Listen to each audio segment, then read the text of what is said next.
नमस्कार मंडळी, मला माझ्या मुलापासून वेगळं राहायचं आहे. हो, मला माझ्या मुलापासून वेगळं व्हायला हवं. सुमित्राने पुन्हा एकदा सांगून टाकलं. अगं पण काय वाईट चाललंय? आपला मुलगा मान देतो, सूनही प्रेमाने आई आई करते. मग तुला का हे असं सुचतंय?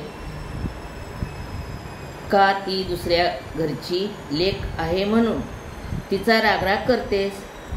अभयने सुमित्राच्या नवऱ्याने त्रागा केला. उगाच काहीतरी बोलू नका.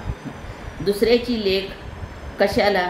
अगदी माझ्या स्वतःच्या लेकीलाही मी वेगळं राहा म्हणून सांगितले.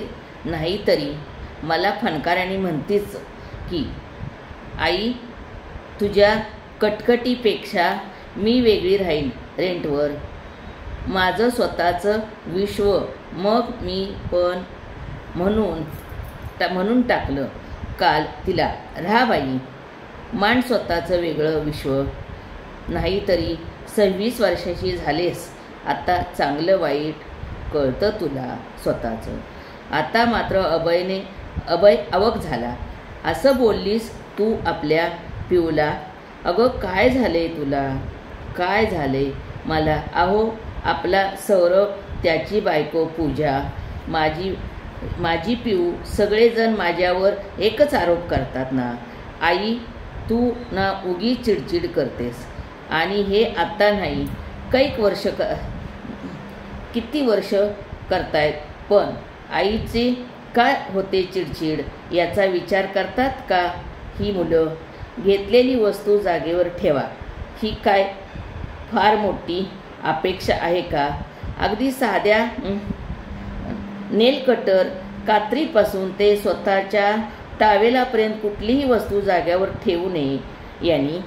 कारण काय तर आई घरात असते, किंवा मग घर एकट्या आईचं आहे असं वाटतं यांना, की यांना घराबद्दल आपलेपणाच नाही. कारण काय असावं याचा खूप विचार केला मी अभय, आणि एका निष्कर्षाला पोचले आहे. तो असा की याच्या अंगावर घर पडलंच नाही. अजून घर अंगावर पडणं म्हणजे काय हे कळायला हवं आता त्यांना. बाई येऊन पोळ्या करून जाते, पण गहू आणि दळणाची सोय कोण करतं? मी भाज्या नुसत्या फोडणीला तर घालायच्या असतात बाईने निवडलेल्या, पण त्या भाज्या आणून कोण ठेवतं फ्रीजमध्ये? कपड्याला वॉशिंग मशीन आहे, पण कपडे मशीनमध्ये टाकायचे अगदी खिसे वगैरे तपासून ते काय आपोआप होतं घरातलं? नवीन लागलेले घड्याळ सेल संपले, बदलले गेले. किचन सिंक दुरुस्त झालं, पण कसं आपोआप? ही तर यंत्रणा आहे, या सगळ्यांच्या मागेच असते, ती म्हणजे आपण स्वतः. आज घरातील कणिक संपत आले याची धडधड माझ्या सुनेलाही वाटायला हवी.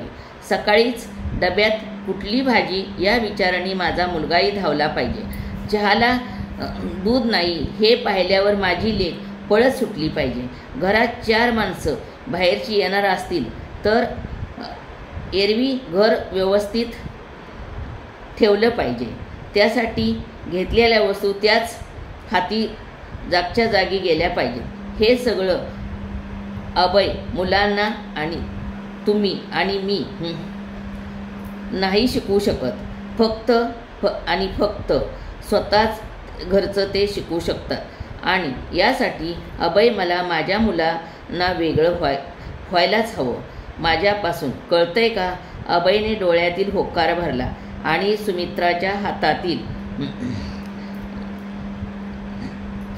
हातातील तिला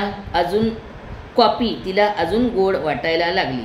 तर आवडल्यास लाईक करा, शेअर करा आणि सबस्क्राईब करा.